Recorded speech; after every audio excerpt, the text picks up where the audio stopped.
of the history of Jewish movements in the United States was precipitated by two different people. One was my wife, who brought up this issue to me recently.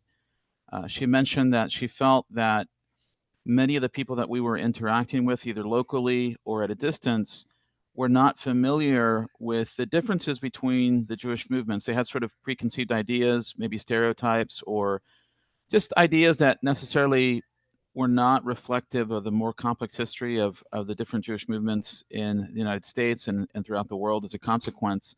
And then there was also one of our online families who brought this up. They wanted to know, they had some friends who were conservative in the conservative movement, and they wanted to know something like, do they separate milk and meat, for example?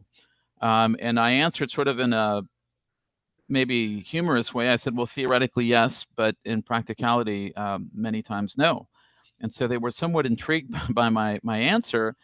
And I think it would be good to sort of go over this, because I think as people are going through the material and people are trying to sort of connect the dots between what they see on YouTube and in, Israeli media, and then American, maybe Jewish newspapers or online media, maybe they're trying to sort of understand, the complex history of that, and why do these different groups exist, and how does that impact our local communities, Zohar Israel, but also the people, of course, that are at a distance, that are sort of trying to find their way in the midst of an emerging Jewish identity, or returning Jewish identity.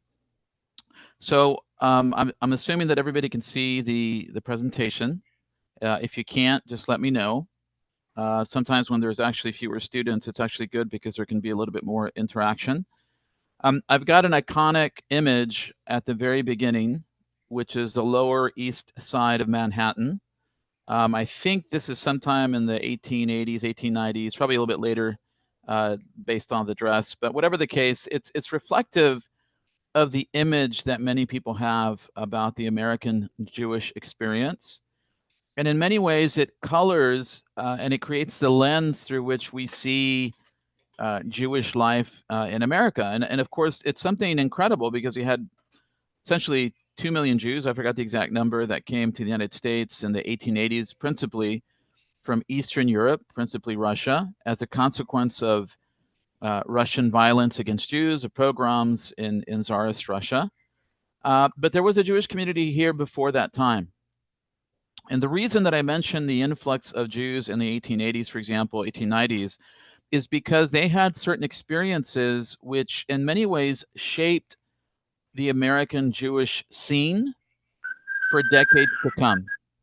And many Jews to this day, more than 130 years after the fact, continue to reflect the ideas of their ancestors religiously, politically, culturally, in many ways, because of what they experienced in Russia or Eastern Europe. So this is important to note, because sometimes when people are studying about Judaism, they're obviously embracing Jewish observance. Sometimes they don't understand the difference between the history, halakha, culture, and customs, and all these things are sort of a mixed bag. And so very quickly, we want to sort of at least provide a very basic framework that we can understand this. I'm going to continue on to the next slide. The beginning of American Jewry in America, if you want to say North America, is really rooted in the colonial period. You can see the beginning date here, 1654. That date is associated with the arrival of 23, we could say conversos. Unfortunately, in Jewish history books, they always use the word marrano. But they were basically crypto Jews. They were individuals who had fled Brazil, and they fled to what was then New Amsterdam, which eventually would become New York, and they established the first openly Jewish community. Okay. Can everybody see the slide? Okay, let me start it again. So I'm going to go back and share.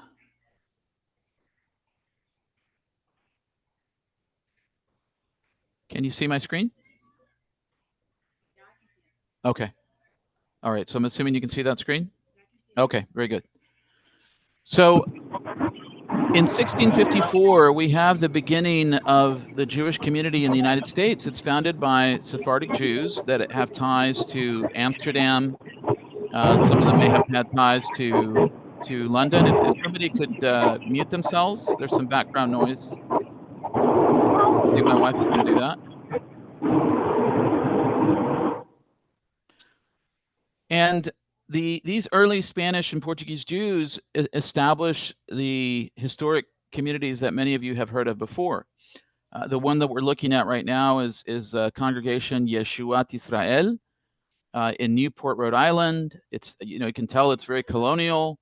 In fact, I had the privilege of being there, and in one of the seats over here, there's like a little separation. President George Washington actually visited during his tenure as president, and was welcomed by the congregation. They were there in the midst of the revolutionary period. This community, I think, was founded in 1730. Sherith Israel, another Spanish Portuguese community, was the one that was founded in 1654. And there were other communities that were founded in the colonial period in different parts of the colonies. There were also some German Jews that would join them. And in many ways, you could almost assume that they were basically Sephardized, I guess, if that's even a word. They were sort of incorporated into the Spanish and Portuguese communities. And the reason that I mentioned that is because in some sense, we can establish a break, or the first part of Jewish history from 1654 to 1850. Small communities. I think during the colonial period, there must have been less than 2,000 Jews. There are synagogues, but it's a very small number. And these individuals who came during the colonial period, this is the modern day Congregation Sherith Israel in New York, but it's the Spanish and Portuguese congregation that I mentioned was founded in 1654. These early Jews that came during the colonial period, the ones that were religious, so there might have been some that of course were not. They were religious Jews that were influenced by what we would call the classical tradition. And what do I mean by that? Well, the tradition is the Masorah. The Masorah, of course, includes the Tanakh, the Hebrew Bible. It included the Talmud. The Talmud is the foundation of the oral law, including the Mishnah. But they were also influenced by the law codes, the Shulchan Aruch, the Code of Jewish Law, by Rabbi Joseph Caro. But what's interesting about them is that they were also very highly integrated into colonial and then American society. So on the one hand, they were tied to this idea of being religious, because the background of the Spanish and Portuguese Jews who had returned to Judaism in Amsterdam was founded on the Tanakh, the Talmud, and the Shulchan Aruch. These were the basis for Jewish identity. And so at the same time, because they had lived in Amsterdam, or they had ties in London, or there were other communities that they were part of or had connections to in the Caribbean and so forth, I'm giving like a very abbreviated review of this history, of course. Their understanding was, to be Jewish is to be modern. And what do I mean by that? Well, they were businessmen. They were involved in trade, they were merchants, but they were also, again, committed to a Jewish life that was very regimented, as defined in the Shulchan Aruch and in the Talmud. And biblical knowledge, of course, was a part of that identity.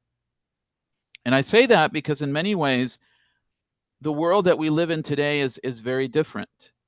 And it's understandably so, because things have changed in terms of the kinds of Jews that came in over a very long period of time, and many things happen. Now, in order for us to understand the development of Reform Judaism and how conservative Judaism came about, and why what we call Orthodoxy today is the way that it is, we have to sort of stop for a second and talk about some major changes that happen in, the 18th century. We're talking about the late 1700s and into the 1800s. Now, these changes take place in Europe for the most part. Now, one of the things that happens, of course, is we have the French Revolution. Remember, we had the American Revolution in 1776 to 1781.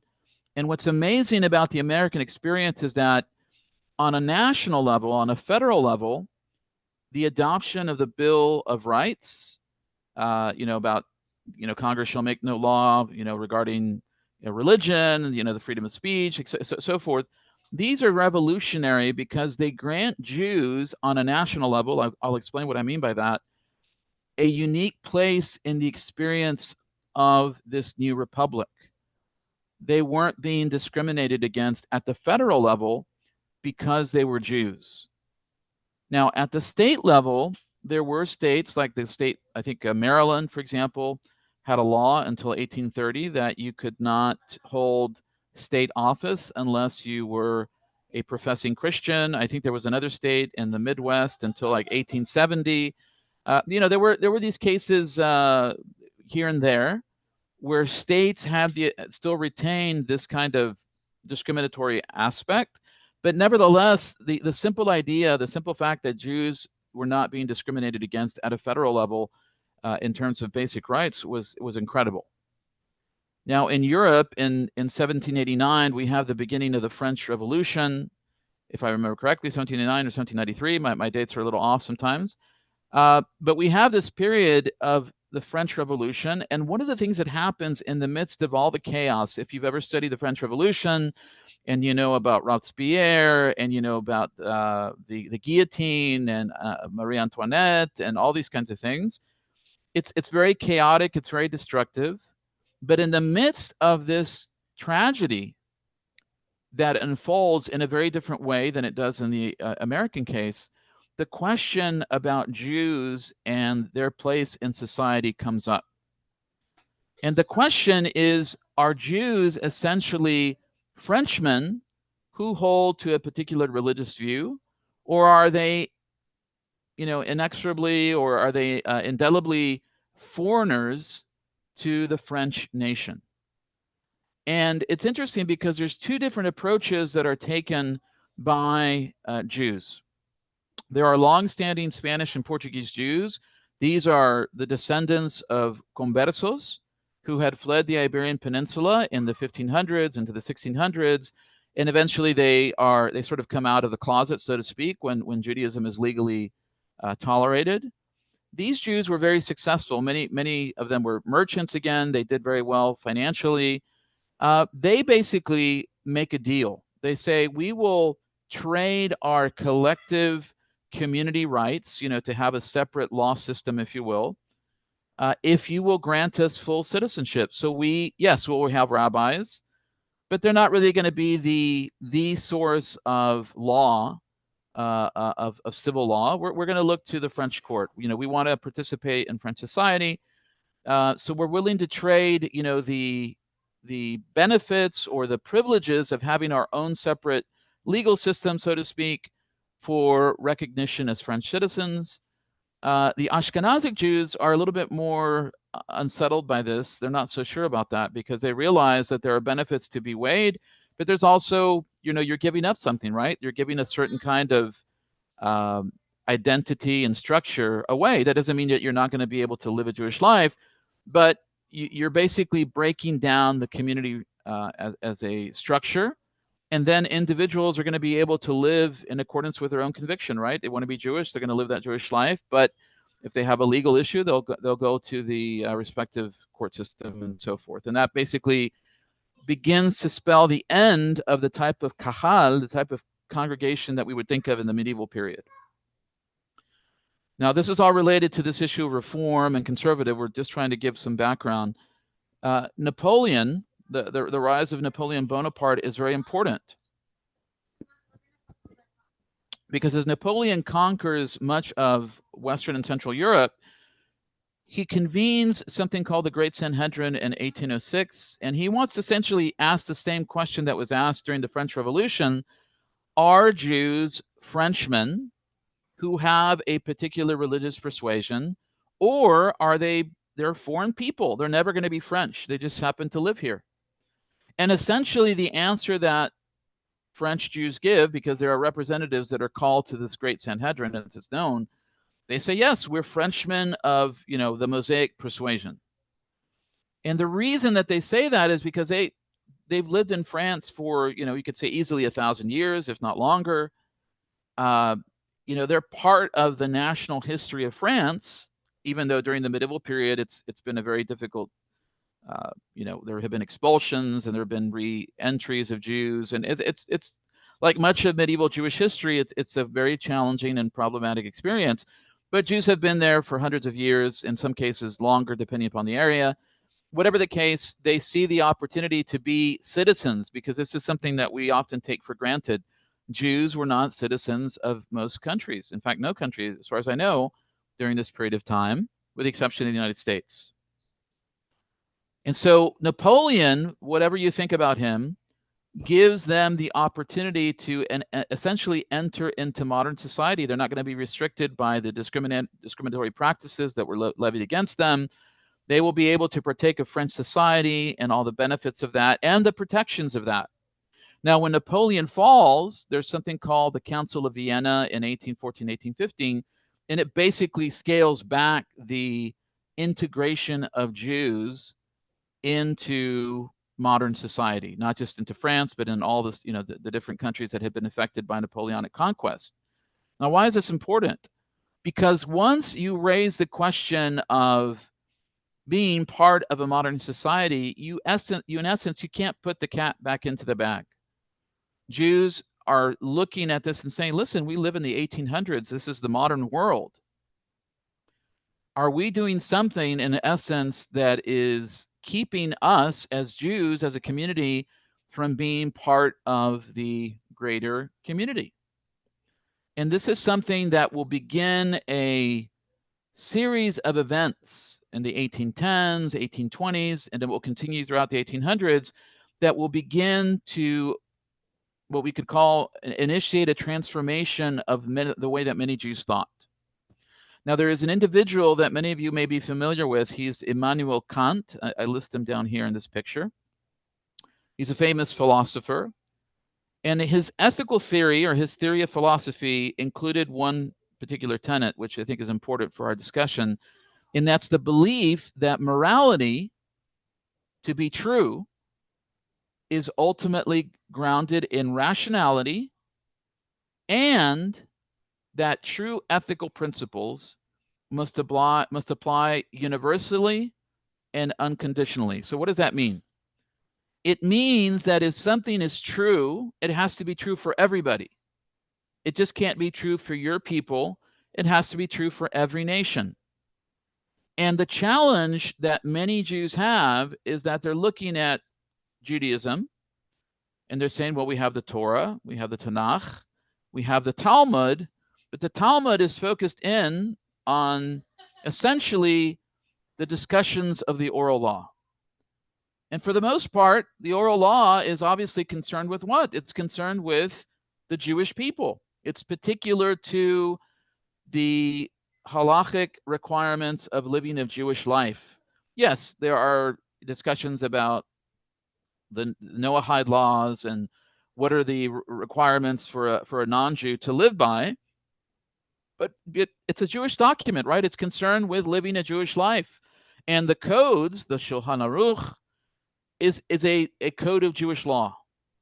And it's concerned with the halachic requirements, how to live a Jewish life. It's not really concerned with how to live a non-Jewish life. It doesn't make any sense, right? It's a Jewish book.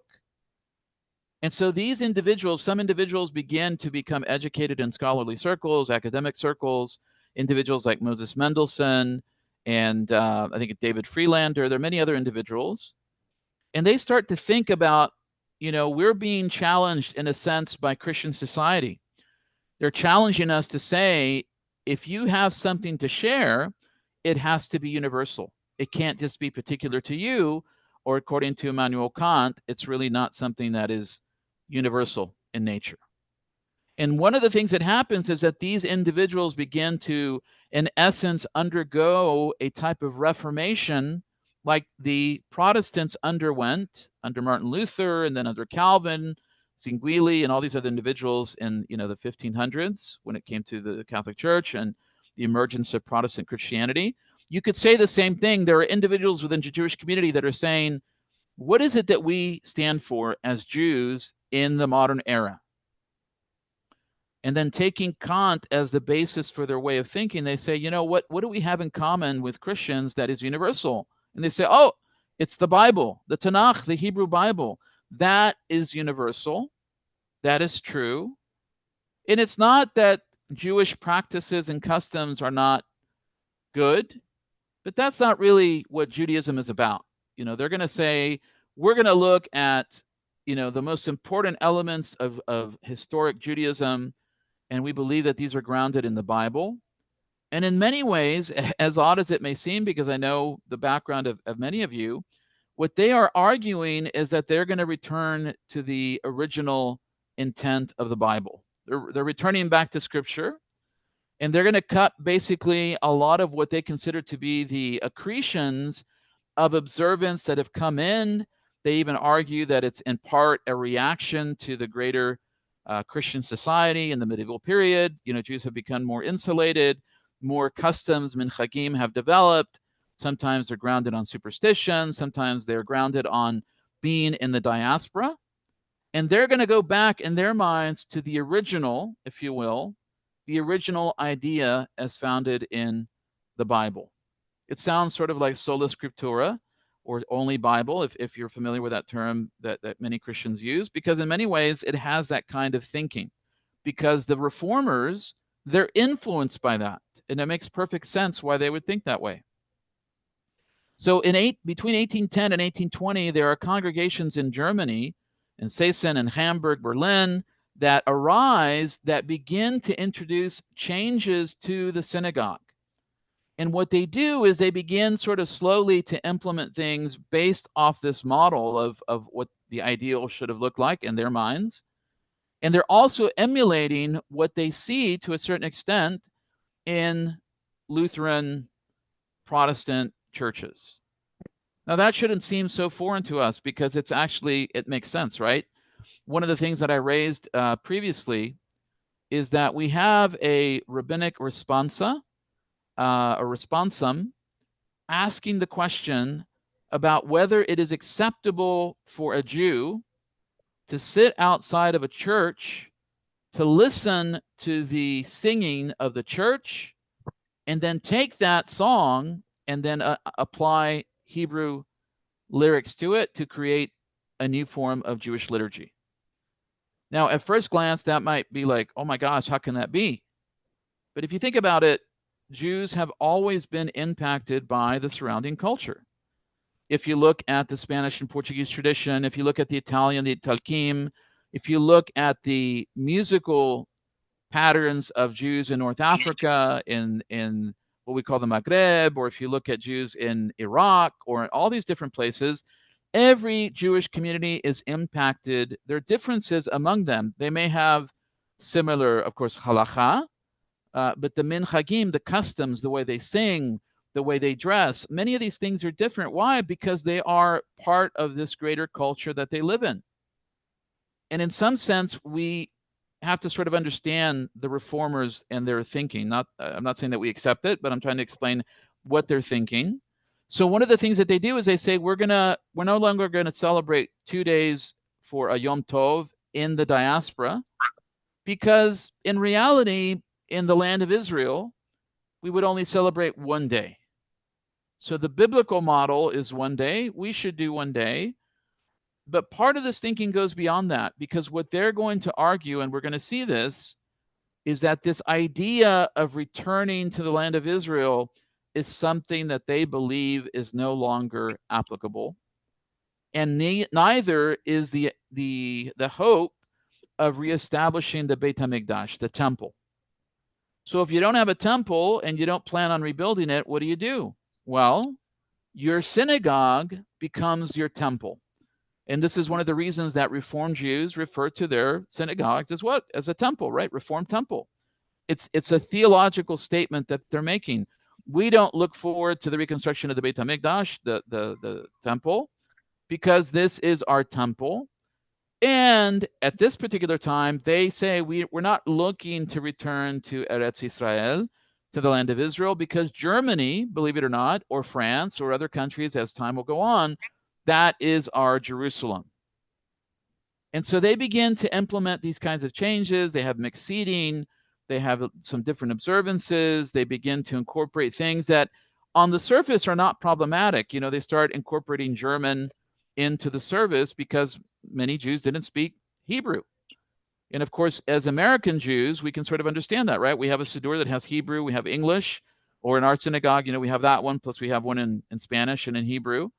But we can understand that to a certain extent. But what happens is that in many ways, they go very extreme. And I wanted to read this very quickly to you because today, before we get to another slide, the largest Jewish movement in the United States is the Reform movement. In fact, by the 1890s, about 90%, I think is the number that I've read, were Reform. Only a small portion were Orthodox. Now that would change with the rise of what we call conservative Judaism. I'll talk about that in a little bit. But what happens is there's essentially a rejection, and this is the key point here, a rejection, sorry about that, of the binding nature of halakha. And their argument is that they're going to appeal basically to biblical text, as I noted, because it's universal. And halakha, we live in the modern world, they're going to say that's not so much what we want to concentrate on. We want to concentrate on different elements. And what are those elements? Well, on the positive side, this is my personal perspective, they emphasize the ethical behavior as laid out by the prophets, Isaiah, Jeremiah, Amos, all these individuals. They emphasize the idea of one God and as the principal contribution of the Jewish people. If you're familiar with the radio talk show host Dennis Prager, he often mentions the phrase ethical monotheism. There's nothing wrong with that, I think. But it is rooted in the Reform Jewish approach. This idea that ethicality, ethical behavior, and one God, these are the contributions of the Hebrew Bible that are the most important. And so that, in the minds of the Reformers, takes precedent over keeping 2 days for the Chagim, or keeping the laws of Kashrut, or keeping the laws of Nidah, or any of these things, or keeping the Hilchot Shabbat, the laws of Shabbat, the halachot for Shabbat. They also do something as well. They look to the betterment of society as a reflection of these two ideas. So they almost take that as almost like a missionary element. They're not really missionaries, but I'm trying to say is they see that as the contribution that Jews can make in the modern era. And they also, as I noted, they return to the Bible as a fundamental basis for Jewish identity. And then lastly, they embrace this idea of human progress, of social justice, of fighting for the oppressed. That becomes something that's characteristic of the Reform movement. And I think in some sense, there's nothing wrong with the highlights. The problem is that at its extreme, there are elements that do arise. And here you can see some of these enumerated. Circumcision was not practiced, not by all, but by some. Some Jews say we're not going to do that. Why? Because we live in the 1800s. This is the modern era. This is a barbaric practice. Why should we do this? The Hebrew language was removed from the liturgy in some cases, completely replaced with German. Now, again, we have bilingual siddurs, right? So in essence, that idea is not problematic. It's the de-emphasis of the Hebrew language and its removal that is problematic. I talked about the third one. The restoration for the return of Jews in Israel is renounced. It's not simply de-emphasized, but Germany is the new Zion, as incredible as it may seem. And the ceremony, bar mitzvah or bat mitzvah, is replaced with a confirmation ceremony. A confirmation, of course, comes from either Catholic or Lutheran or other Protestant traditions. It's interesting because there's a synagogue here in Dallas. It's called Tiferet Israel. It's been around since 1890. It was the only traditional / Orthodox synagogue for many, many decades. Has a mikveh. I think they officially became Orthodox like a year ago, but they always label themselves as traditional. I remember in the 90s, they had confirmation. So the kids would have a bar mitzvah, they would have a bat mitzvah, but when they turned 17 or 18, they would have this confirmation. And it was sort of odd because on the one hand, it was a very traditional synagogue, but they still had this element that even they had been influenced by. So the laws of kashrut, family purity, those were also eliminated. Shabbat, in certain cases, was proposed to be on Sunday, as radical it is. Most Reform don't do that, of course. It's still on Saturday, but you can see sort of the extremes. And then, as I noted, the traditional restrictions on Shabbat behavior were generally not followed. So you can see that idea for Jews coming in from Eastern Europe, in particular Central Eastern Europe.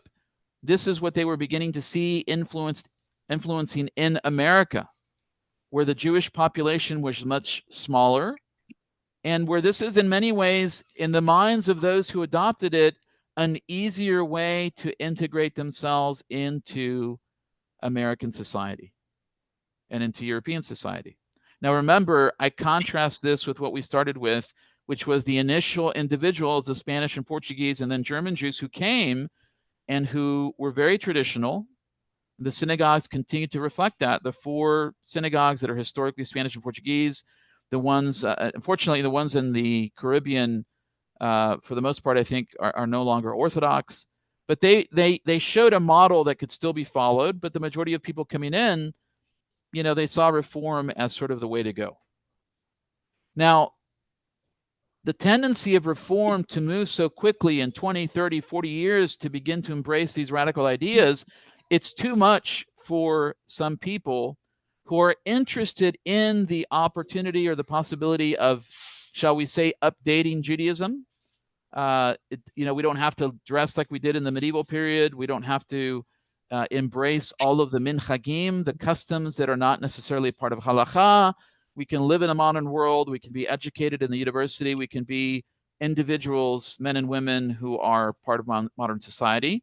But they see Reform as having gone too far. And one of the individuals who we need to note is Zachariah Frankel. He's the chief rabbi of Dresden, again in Germany. And he is a proponent of what we can call moderate reform. But he sort of has to take a step back because he sees individuals like Rabbi Abraham Geiger, who is part of the Reform movement and is going to be made the chief rabbi of, I think it's Breslau. I can't remember the name. I apologize. But he is opposed to him because he says he's too radical. It's an embrace of the elements that we talked about. It's a dismissal of halakha. And even for Frankel, you can't, you can make the Siddur more accessible, but you can't you can't dispel Hebrew as the preferred and idealistic language of prayer. So what he does is he essentially creates this more moderate reformed approach, which is what we would call the conservative movement, conservative Judaism. And conservative Judaism in that sense, in those beginning days, is essentially what we think about as Orthodox. They take halakha seriously, but there are some accommodations that they feel that they can make, but they cannot, they cannot reject halakha, they cannot reject Hebrew, they cannot reject the idea of the goal of returning to the land of Israel, even if it's in the future. They can't see that as something that's acceptable, but there are, in some sense, some significant differences that will develop. Again, I'm giving you like a very fast-paced review of this. When the conservative movement comes into the United States in the 1890s, it's interesting because they want to establish a seminary, a yeshiva, for the rabbis that they're going to need to essentially lead this new movement. And they choose, they're allowed to use, I think it's the basement of Congregation Shereth Israel. Congregation Shereth Israel is the beautiful building that I showed you in the second slide, the historic Spanish and Portuguese synagogue. They're Orthodox. But at the time, they're actually allowing this conservative Jewish seminary to function briefly. Eventually, they'll move out. And the conservative Jewish movement in America has sort of an interesting approach. They embrace halakha, they take it seriously, but it is through largely the lens of the Talmud, but not necessarily through the definitive lens of the Shulchan Aruch. What does that mean? If you look at the Talmud, we have these debates, right? We have these discussions. We have rabbis arguing with each other regarding a particular point of law. There will be a minority view. there is a process that the rabbis go through of a dialectic, in conversation and debate with each other, and they will come up with a particular view. And essentially what the conservative movement says, we need to follow halakha, but we need to remember that the rabbis of the Talmud retained the ability to make decisions for their community in accordance with the knowledge base that they had that was based in the Talmud. And there's nothing wrong with looking at the Shulchan Aruch, but we're not going to say it's the definitive, the only way to look at a particular issue. So what happens is rabbis in the conservative movement until the 1960s, many of the rabbis that were my teachers, they were very highly trained in the Talmud, in traditional sources for Jewish law, the Shulchan Aruch, the Kitzur Shulchan Aruch, the Mishnah, Berurah, etc. I remember one of my rabbis, Rabbi Byron Sherwin, he graduated, I think, in the early 60s, I believe, from the Jewish Theological Seminary. When he was interviewed by a conservative synagogue for a pulpit post, they asked him about a particular Gemara, a particular section in the Talmud, and he was to give his opinion, sort of on the fly.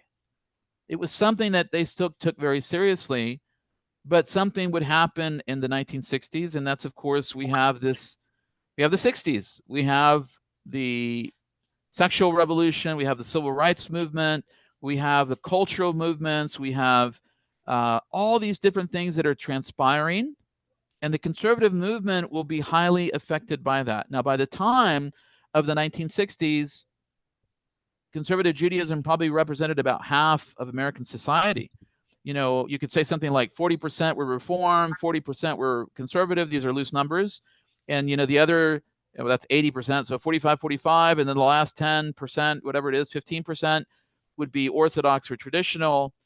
But if you were to travel back in time and go to a conservative synagogue in the 40s and 50s, and you looked at the Siddur, it would be an Orthodox service. They might have mixed seating, but it was a very traditional service that, if you're familiar with the Siddur, that you would recognize. But the 60s really initiates something different. Now, what happens, in essence, the philosophy of the conservative movement is based, I think, in part on a very famous rabbi, Rabbi Joseph Albo. And he states something that you may not have thought about before, but he states, the law of God cannot be perfect so as to be adequate for all times, because the ever-new details of human relations, their customs, their acts are too numerous to be embraced in a book. Therefore, Moses was given orally, talking about the Torah Shebe'al Peh, certain general principles only briefly alluded to in the Torah, he's talking about the written Torah, by means of which the wise men in every generation may work out the details as they appear. Now, I don't think that that's problematic. I think that's actually true, right? Because when we think about the Torah, does the Torah permit in vitro fertilization?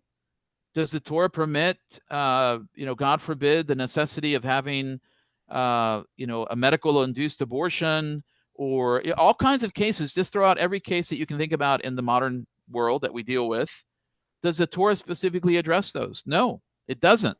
But it gives us the foundation, and the oral law, the Torah Shebe'al Peh, provides us with the fabric and the structure for the rabbis to say, well, based upon these principles and these sections of the Talmud, maybe they'll refer to the Shulchan Aruch, maybe they'll refer to another halachic authority, we are proposing this view to resolve, this particular question. So they're reacting to what's in their day based off these principles from the past. And that was the philosophy in the past, I believe, of conservative Judaism. But I think that it has changed, because what's happened, in my opinion, is that in many ways the conservative movement remains a halachic movement on paper only. And what I mean by that is that I believe that it has allowed social constructs and social norms in terms of sexuality, for example, in terms of egalitarianism, even perhaps in general other areas of halakha, to be dictated or to override, shall we say, halakha. Now, from their perspective, the conservative movement would say, oh, we are following a halachic process. And the reason that we can allow certain things today that were not allowed in the past is because, we've reviewed the sources and we've taken into account different understandings of those sources. But the reality, in my opinion, is that for the most part, most of the conservative movement has rejected many key principles of halakha, and it has, in essence, become a reform movement with much more Hebrew, with much more liturgy. And one key difference is that it retains the matrilineal basis of Jewish identity. That is to say, that in order for somebody to be counted Jewish, they have to be born of a Jewish mother. If somebody could mute themselves, I'm getting some feedback. You either have to be born of a Jewish mother, or you have to convert halachically, which means that if you were, converting to the conservative movement, you would have to undergo kabbalat mitzvot. You would have to receive the commandments. You would have to undergo circumcision, brit milah, if you're a male, and you would have to go to the mikvah, of course, for both. They would require that. The reform would, I don't know of any reform that would require circumcision. I mean, if you wanted to do that, I don't think they would be opposed, but it's not required. And the reform have adopted patrilineal. You can be either mother or father, can be the basis. There's certain other requirements, but Reform Judaism has in many ways adopted almost the Protestant model of it's more of a belief. They might have ritual, if you're converting. But in many ways, the conservative movement has become the reform movement, but with much more liturgy and some elements of halakha. And consequently, the conservative movement has now fallen drastically to something like 17%, 18% of the Jewish community in America.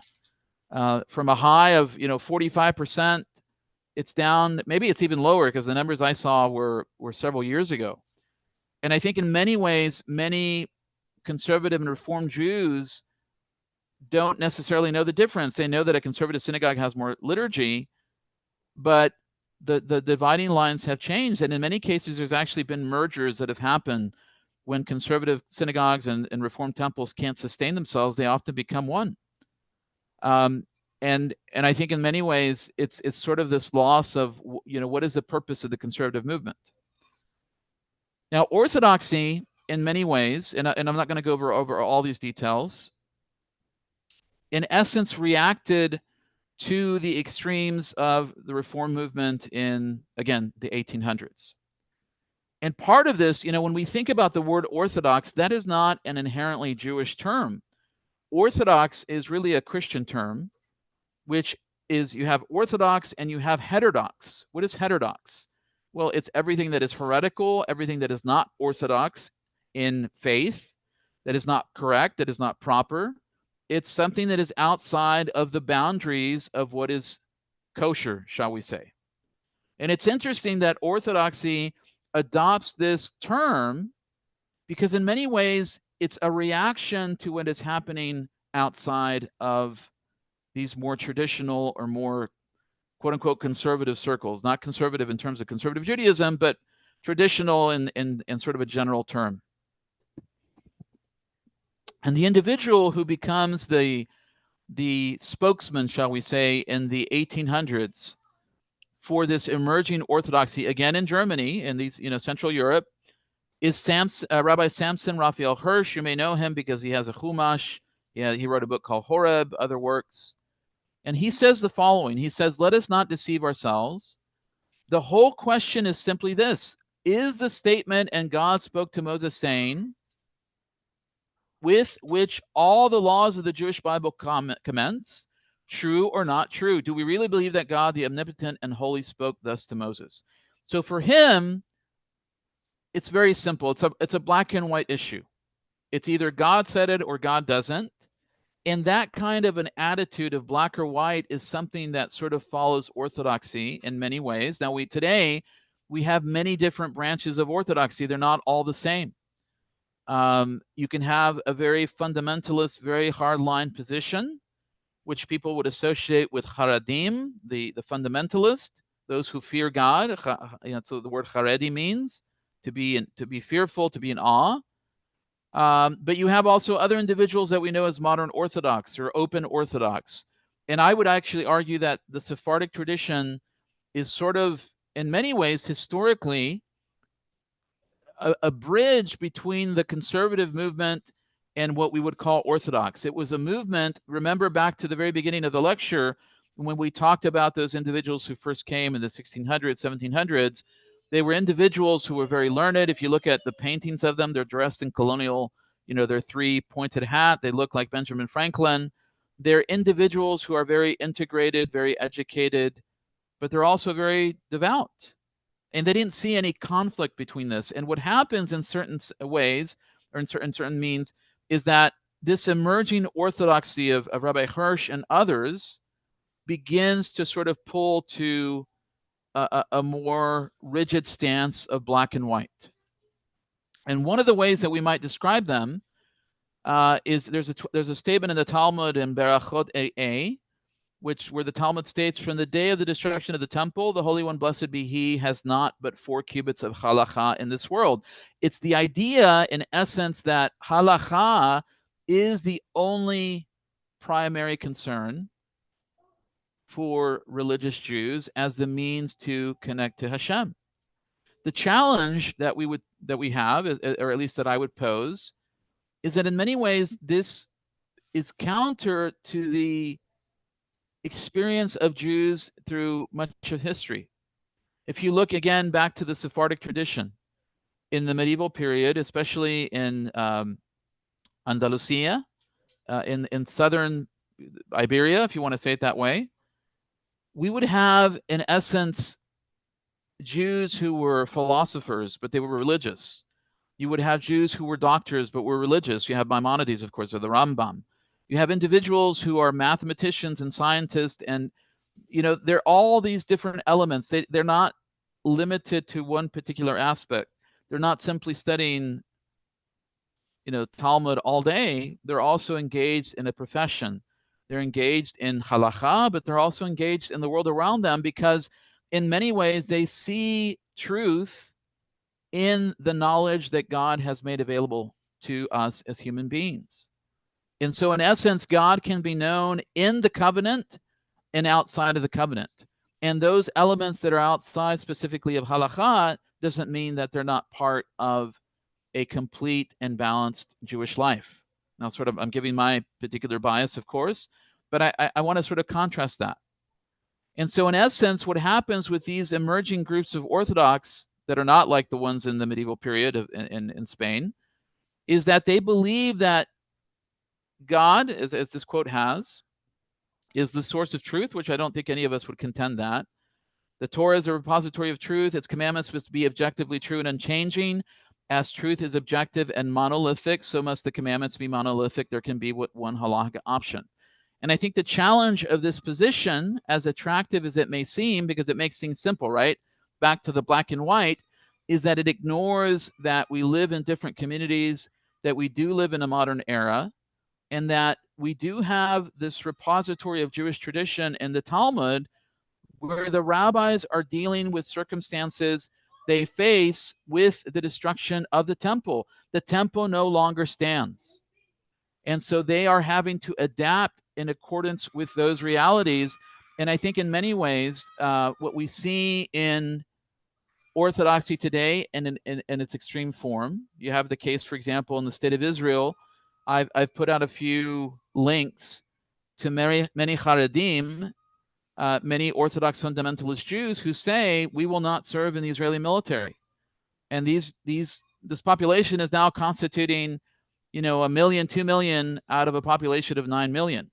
It's a very significant population, but it's also, in my opinion, making a very radical shift away from a type of Judaism that was there before. That is to say, if you look at the history of Jews throughout different societies, Jews have participated, for example, in the military in Germany. Obviously, before the Nazi era, there were Jews who served in the German military. In the First World War, there were Jews who were serving in the French military. Believe it or not, French Jews and German Jews on opposite sides. There were Jews that served in the British Army. There were Jews who have served in different points in history because they were part of these societies. And yet today, we have a case where Orthodox Jews at an extreme, but you have a case where you have Jews refusing to serve in the state of Israel. And the reason that I bring that up sort of several times, if you've noticed some of my comments in our chat group, is because I think that it represents a certain type of orthodoxy. And sometimes people, because they see the black cat, they see the black coat, they imagine that that is the only true reflection of what it means to be Jewish. And I think that that's problematic because, one, I don't think it's not consistent and reflective of the historic Jewish experience. But I think it also is a very different type of understanding of halakha.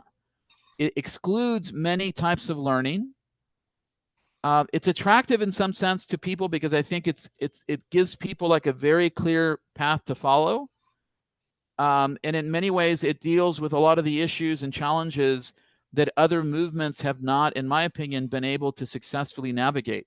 They sort of give in to whatever mainstream society is telling them that they should accept. The problem is that when you go to an extreme, it sort of rejects a more balanced view. And again, I have my bias because I think in many ways, Zohar Yisrael represents this middle position where we are striving to learn halakha, we are striving to learn the liturgy for people that don't know it. We're striving to understand the history of the Jewish people. We're striving to incorporate these practices, at everybody's different level. But I think in many ways, it's a much more it's approach that is reflective of the Sephardic tradition historically in the past that was much more open, much more diverse, and yet was still committed to Jewish life. And I think that when we are narrow and don't have sort of a broader approach to the history of the Jewish people, why many of these movements have come about, and what are the challenges with each? I personally believe that there are contributions that have been made by each one of the movements. I think, for example, I've told this story before. The fact, I was in a class at the Siegel College of Judaic Studies, and we had an individual who was a rabbi, and we were studying the book of Amot, of Amos, and he said, I've never read the book of Amos before in my life. I studied halakha, I've studied Gemara, but to be honest, I really never have read the Tanakh. Outside of the Torah, maybe the book of Joshua, something like that. And I think in many ways, that is a problem. This is my personal opinion, because the Tanakh, the idea that we know the Hebrew Bible, I think should be fundamental. And I think it can follow the Sephardic tradition in the past.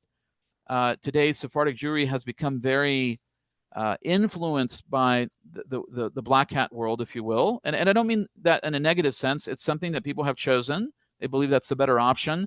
But I think in many ways, they've left behind the historic Sephardic model that placed a tremendous amount of emphasis on Scripture. The Reform sort of understood that. We know about minchagim, we know about customs, but we've forgotten the foundation of who we are. So I think that contribution is to be, they should be given kudos for that. Yes, the Tanakh, the Hebrew Bible, should be emphasized, and that is something that I think is missing. I think the conservative movement in its time period, when in America in the late 1800s into the 1900s, they were looking to integrate large numbers of individuals, trying to find the approach that would say, we can be committed to Jewish life, to halakha, but we can also be part of modern society. It's almost like they were looking back a few hundred years to the Sephardic model of the 1600s, 1700s.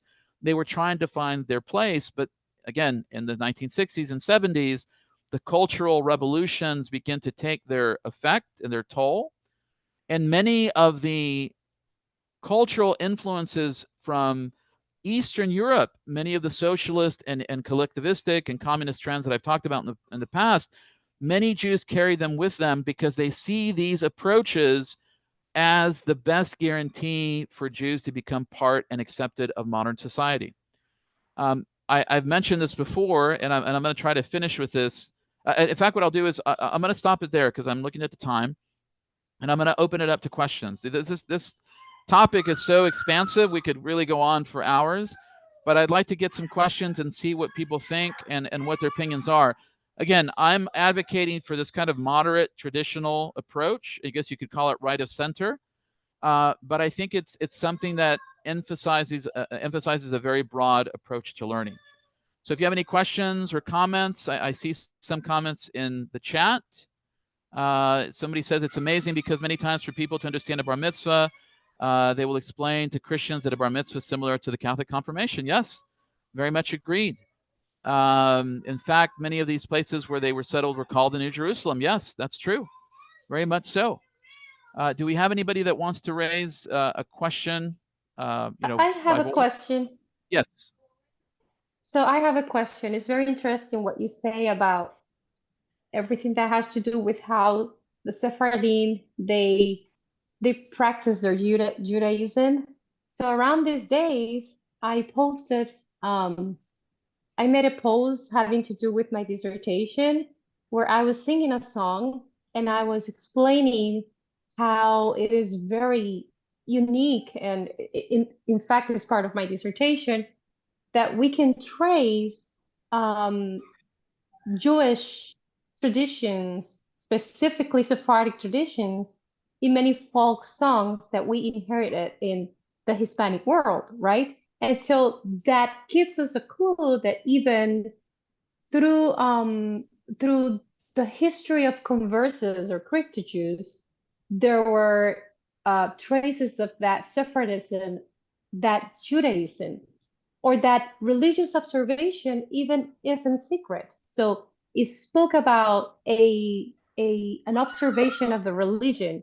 The difference is that, as you mentioned, that they were immersed in the regular day by day world, which is different from the Ashkenazim in a way. But this is just some context to ask you the question because someone messaged me private message, and this person, who's obviously a Jewish person and is an Ashkenazi, he goes to say, well, because I was specifically talking about the women passing on traditions, oral tradition through songs and so on. And the specific song that I was singing had to do with the mikveh and whatnot. And so he said this, he told me this. He said, well, Sephardim men, they started marrying Ashkenazi women because the Ashkenazi women, they were not keeping Shomer Shabbat. They were not Shomer Shabbat. In other words, they were not religious. So the Sephardim men, they had to marry Ashkenazi in order to in other words, Sephardim were religious, especially women. So that claim that what you're claiming can't be true because Sephardim women, they weren't observing any type of religious traditions or anything like that, which to me, by what you're saying today, and I was actually going to, I mean, I know some background or extensive background that I could very well answer his question. But of course, hearing you today, it also gives me even more information, because I think, and you would reply to me. I'm sorry that I'm taking so much, but this is so complex, so long. I'm sorry, but to me, what it seems is that precisely judgmental view or perspective from the other group, saying how the Ashkenazi perceived the Sephardim and how Ashkenazim, while they kind of like, they were in the ghetto, they didn't get out of the ghetto. They kind of like, they stayed, they wanted to preserve this so much that they didn't even want to get included in society. While Sephardim, they were all about getting involved in society, which is what makes us so different, or make them at that time so different. But also this commentary that he gave me, this comment was, I felt it like so, oh my gosh, like so judgmental. Like, I'm like, wow, he is one of those. coming from that school where they were kind of like studying and type kind of like having that perspective of Sephardim, they are mingling with others, they are assimilating, they are, so what would you say about that? Well, I think part of the issue, Elisheva, is that often there's these broad generalizations, and I know that I made some today because of time, right? We have Right. constrictions on time, but people often assume, these very broad brushes of Sephardim. I always try to sort of say, Iberian, Sephardic Jews did this, or the Jews in France or Amsterdam or Right. something like that, a little bit more localized, because every community is different. The ones in North Africa that were there before the incursion, or not the incursion, but the influx of Spanish exiles, all these different communities have their own historic experiences. The reason that in many ways I think that the Spanish and Portuguese Jews that came to the colonies were able to integrate is, I think in some sense, I don't want to exaggerate, but there's a long history of this kind of social integration out of Mm-hmm. necessity. In the Iberian Mm-hmm. Peninsula, you have Jews, Muslims, and Christians, and even if the laws were sort of theoretically supposed to separate them, the reality is that they often did not. This, integration, socialization was something that it was always a threat, from the perspective of the church, but it was Mm-hmm. also a reality. If you have, a population of, depending on how you come up with the numbers, right? 20% might be Muslim in a particular area, and another 10% might be Jewish, and then you have, it's unavoidable. People are going to interact with each other. They're going to have to be in business and have social contact. So I think that the Sephardic experience in Spain is different as opposed to the experiences of Ashkenazim in Germany or Poland, in different places. But again, these kind of broad brushes, I think they are based off these misconceptions. Oh, well, this person wasn't Right. observant or that. It's too Right. simplistic, and it's not, I think, accurate. There have been many Sephardim who have become assimilated. That's why many of the historic Spanish Portuguese synagogues in the Caribbean are not Orthodox synagogues. But there, of course, if you look at the history of Ashkenazim in the 1800s, you have a this movement of either conversion to Christianity, because they see that as the way to escape anti-Semitism, as a way of social integration, or you have the phenomena of the lack of religion, right? You have the rise of the Maskilim, these enlightened ones who they do emphasize Right. Hebrew, they do emphasize the idea of a Jewish culture, but it's independent of religion. And Well, so, in fact, many of them were the ones who became the first nationalist Zionists, yes, which, and they are acting yeah, out of the influence of the social movements in their own day, exactly, rather right? than religion. Yes, Yeah, the exactly. Poles, the Greeks, the Russians, all these Yeah. things, they're responding to that. And I think that, my goal, I mean, this is such a fascinating topic, but I think my goal, our first step is we have to sort of say these are the basic, just, if we could describe the movements in 2 minutes, that's what I've tried to do with the Reform, Conservative, and so forth.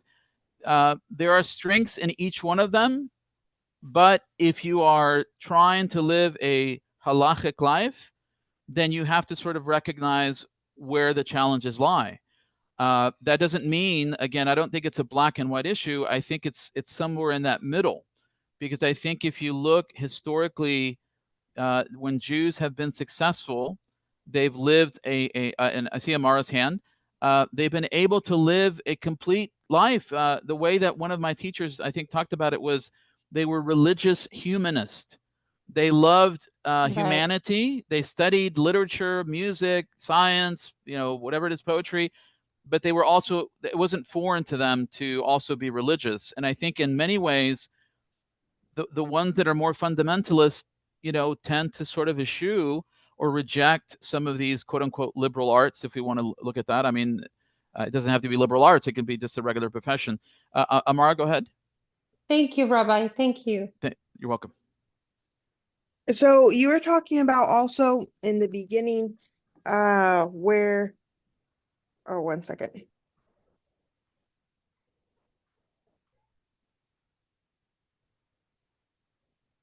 Sorry. How they finally got to be part of the country that they are and be the citizens and stuff like that.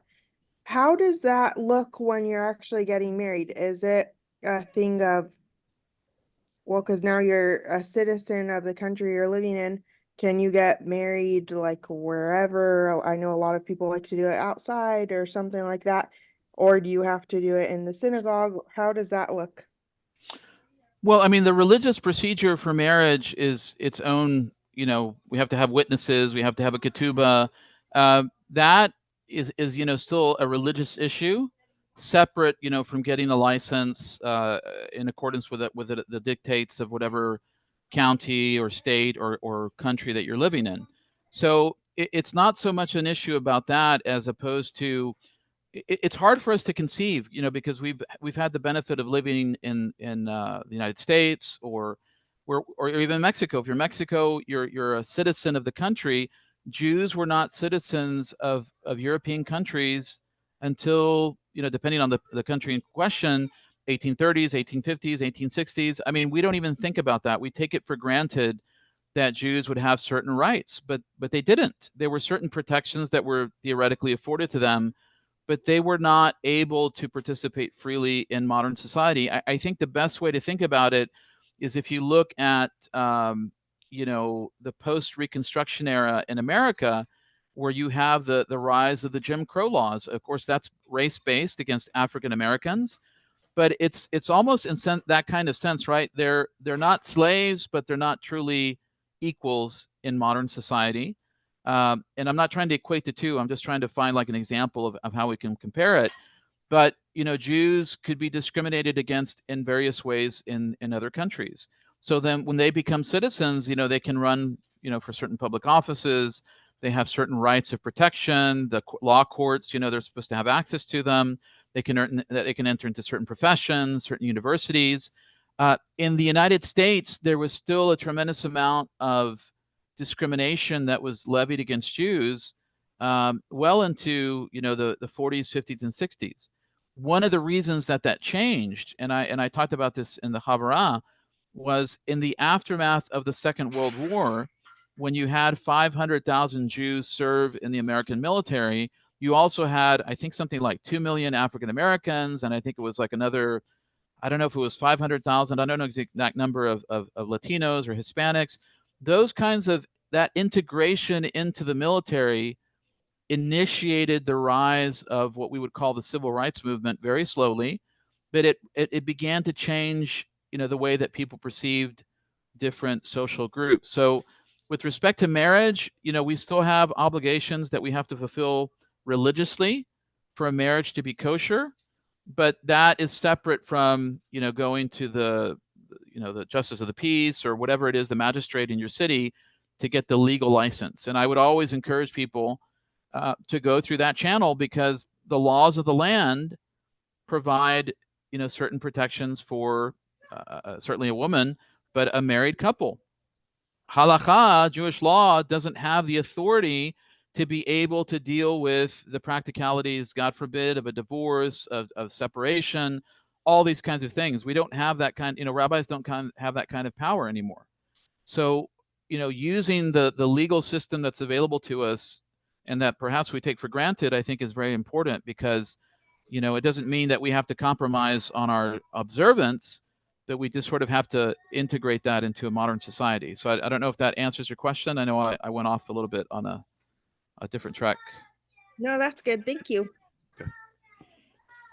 Okay, are there any other questions? I know we ran a little bit over, but I think it's a very interesting discussion. And perhaps in the future, what we can do is we can actually look at some tangible examples. And what I mean by that, Tino says maybe something like confusing minhag and halakha. That's something true that we can talk about as well. In the future, maybe we can look at, I don't know, maybe pick 5 things and say, the typical conservative Jew, typical Reform, and Orthodoxy is so varied. But what would, if we were to, you might think the Sesame Street, they had, 3 of these things belong together. You have to match appropriately. Maybe we could do something like that, in the sense of what would that look like if I was in a Reformed temple? What would it look like to keep Shabbat? and what would it look like in conservative, just to get an idea. And I think that would be important because it gives them maybe some practicality. That would be good. Yes, I think that would be good. And then again, it's sort of, as this kind of nebulous traditional community. I mean, I don't think it's nebulous. I mean, we try to align with these principles of the UTJ and other congregations like Tiferet Israel and so forth. But in many ways, I feel like our community represents the middle that has sort of faded. It's not, everybody wants to be extremes. They either want to be super, non-observant, or they want to be super, black hat, if you will. And I'm sorry if I'm putting a lot of negative spin on black hats. Black hats are wonderful. Nothing wrong against that. But I think if you create an image where these are the only two options, I think that's not right. Amara's laughing. If I don't like extremes. That's my personal philosophy. I like, to be balanced, center right, but also to be balanced. So if that's not confusing enough, we can deal with that. Thank you so much, Tino. We love you guys, coming and being part of the community. And yes, we want to have that balance because I think that, we have enough polarity in the world. I'm not going to get political, but was it yesterday, Saturday, we saw a violent act. Whatever you think about that presidential candidate, I think in some sense it's because of this polarization, right? It's these extremes. And I think that we, as a Jewish community, we want to be committed to halakha, but we also want to be embracing. And I think it can be done. It's not easy, but it can be done. So in any case, if you have questions, think about them, send them to us. We may have like a follow-up discussion, like I said, and we'll go from there. And thank you so much for learning with us, and we'll see you the next time. Thank you, Rabbi. Thank you, Thank Rabbi. you. Right. Thank you. Thank you for letting me listen.